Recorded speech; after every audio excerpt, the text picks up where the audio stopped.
Ryan Poles has a daunting task in front of him of trying to fill all of the holes on this roster. He's loaded with flexibility and ammunition. Atop of that to-do list has to be fixing the offensive line. Tackle is a premium position, and outside of Braxton Jones, we need help.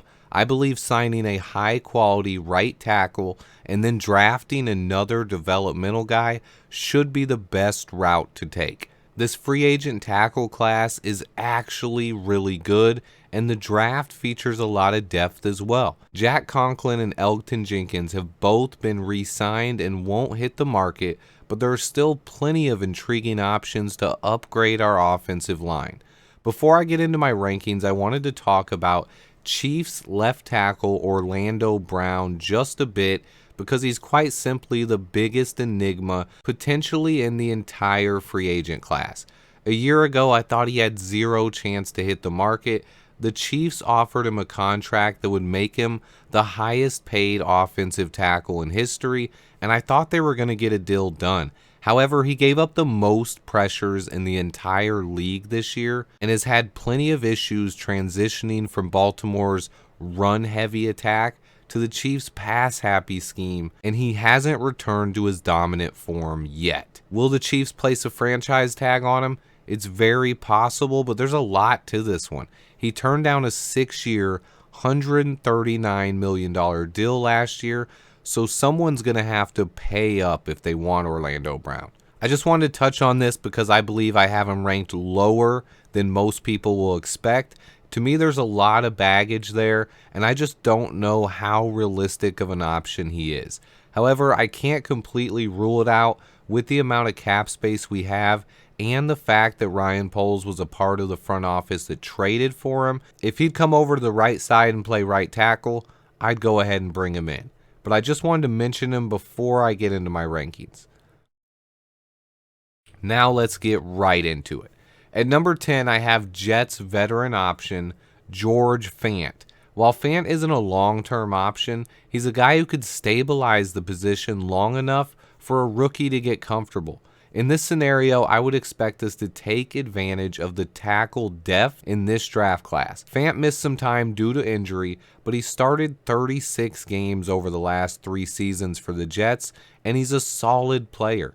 He fits Poles' athletic profile, scoring a 9.48 on the RAS. He's a guy who I like, and I think he would definitely upgrade our offensive line. My biggest worry with Fant is after only getting flagged 5 times in the previous 3 years, he got called for 8 penalties in only 7 starts this year. Overall, he's a decent veteran option. At number 9, I have a younger option, 26-year-old Los Angeles Charger Trey Pipkins. He was a 3rd-round pick in 2019 who started 8 games his first 3 years, but he took over as the full-time right tackle this season. He started 14 regular season games and 1 playoff game. He's 6'6", 305 pounds, and pretty athletic himself, scoring an 8.86 on the RAS score. I saw some good reps and some bad reps in his playoff start, but he looked better than what we had at right tackle this year.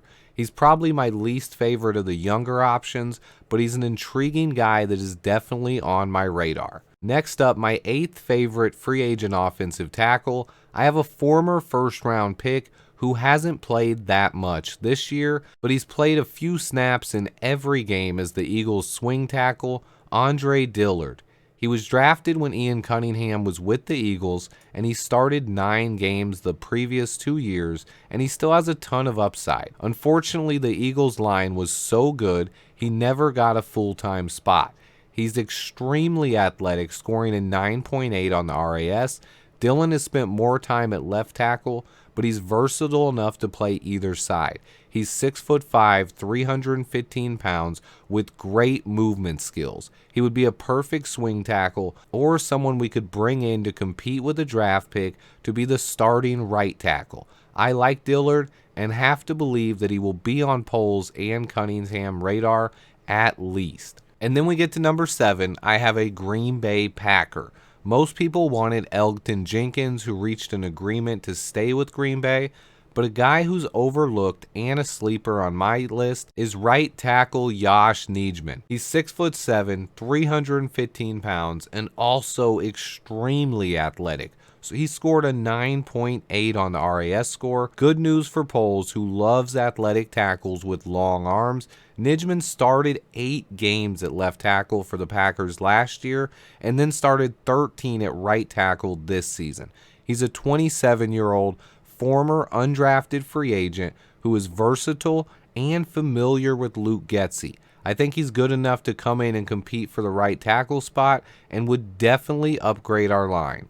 Then the 6th best tackle I have for free agency is gonna surprise you, but it goes to show how strong the top 5 options are in my opinion.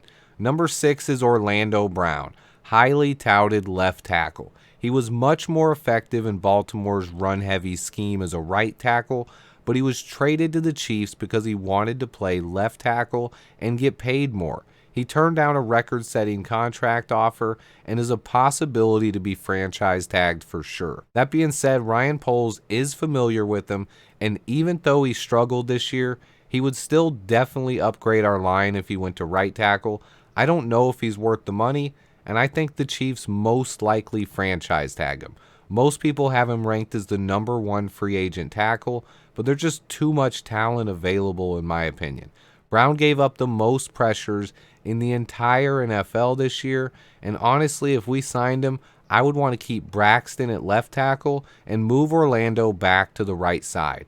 But there are still 5 really good offensive tackles left to talk about, and all 5 to me look like great fits and are all 27 or younger except for one guy who's 28.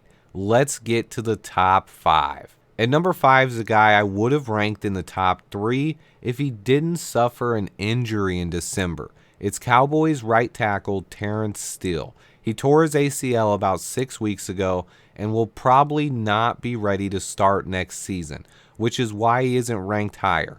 That being said, Steele's a great option, especially if we could land him at a discount. He started 40 games for the Cowboys over 3 years after going undrafted in 2020. He immediately earned a starting job, and he's played great. He didn't allow a single penalty in 2021, and he's only been flagged 10 times in 2,700 snaps on offense. He's 6'6", 310-pound mauler who's also pretty athletic. He scored an 8.36 on the RAS score. His market is going to be so hard to predict considering he just tore his ACL. Also, with how well he's played, I imagine the Cowboys would try to lock him up, but with the injury, nobody knows. Also, the Cowboys do not have much cap space. I would not be opposed to landing Steele, even though he could miss some time next year. He's only 25 years old, and he could lock down the right tackle spot for a long time once he gets healthy. If he was healthy, I would have ranked him in my top 3 for sure. Moving on to number 4, though, is Patriots former first-round pick Isaiah Wynn. He's a 6'2", 310-pound tackle who played on the left side for his first 3 years in New England. His biggest issue has been staying healthy. The only time he's played more than 10 games was in 2021 when he started 15. He only started 7 games this year. He's talented and athletic, scoring a 9.04 on the RAS, but his injury history is concerning. If healthy, he'd be a nice upgrade at right tackle, who can also play on the left side or inside at guard if needed. He's versatile and when healthy, a very good player. Will the Patriots re-sign him? It's possible, but I would say it's unlikely at this point. And then we get to my top 3 players. They stand out in a tier of their own in my opinion. Each of the next 3 guys are high on top of my free agents list. I would love if Ryan Poles could add any one of the top 3 to shore up our right tackle spot. All 3 will probably cost a good chunk of money, but we have plenty, and improving this offensive line has to be a priority. At number 3, I have 49ers right tackle Mike McGlinchey. He was a first-round pick in 2018 who went 1 pick after Roquan Smith. I actually studied McGlinchey more than I did Roquan leading up to that draft, and he was my second favorite O-line prospect behind Quentin Nelson that year. He's been a solid presence on the right side for the 49ers for 5 straight years now, starting 69 regular season games and multiple playoff games. He will be playing this weekend against the Eagles as well. He probably had his best season this year and has gotten better each year. He had one play last week where he was hip-tossed by Micah Parsons, and social media made a huge deal about it. Tristan Wirfs and other top offensive tackles have also been hip-tossed. It doesn't mean he's not a top tackle in the game. McGlinchey would solidify the right side of our line, and he's played in a similar scheme in San Fran. I think he's a realistic option that I would really like, just not quite as much as I would the next two guys. If we sign either one of these top two, I'm going to be ecstatic. I think it would really upgrade our line. And number 2 is Jags right tackle Jawaan Taylor. He just turned 25 years old, and he started every single game at right tackle for the Jags since they took him in the early second round of the 2019 draft. Taylor started 68 straight games, including 2 playoff starts this year.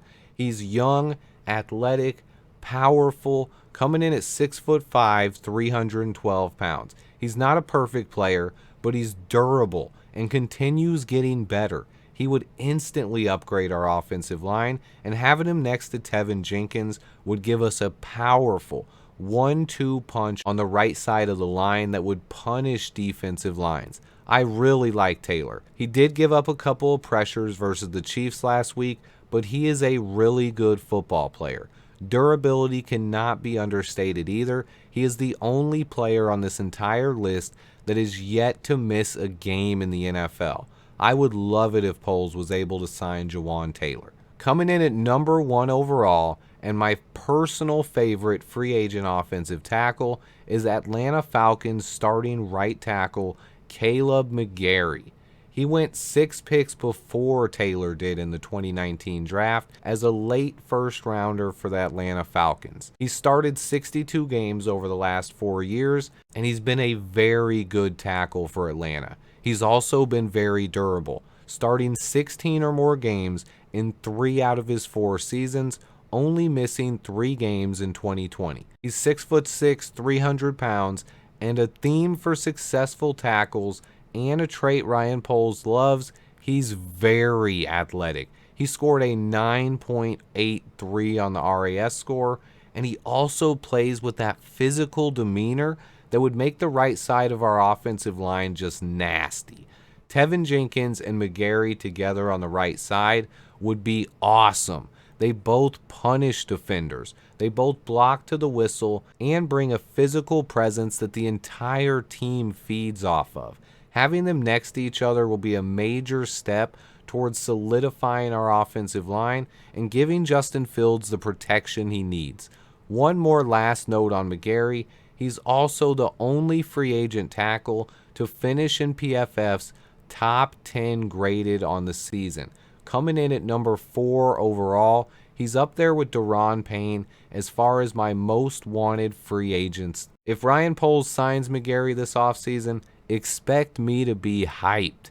I was initially worried about the offensive tackle class coming into free agency, especially after Elgton Jenkins and Jack Conklin re-signed with their current teams, but after watching tape on McGlinchey, Taylor, McGary, and others, I'm excited about this class. If we can land any one of those top 3, I will be ecstatic. Even outside of the top 3, there are other exciting and intriguing options as well. Ryan Poles and Ian Cunningham have a nice free agent crop and a deep tackle class in the draft. I expect this position to be upgraded. Braxton Jones should stay at left tackle, but at least one other tackle will be brought in, and I think I actually prefer that we sign one of these top 3 guys in free agency to stabilize our line. We can also then draft a guy for depth.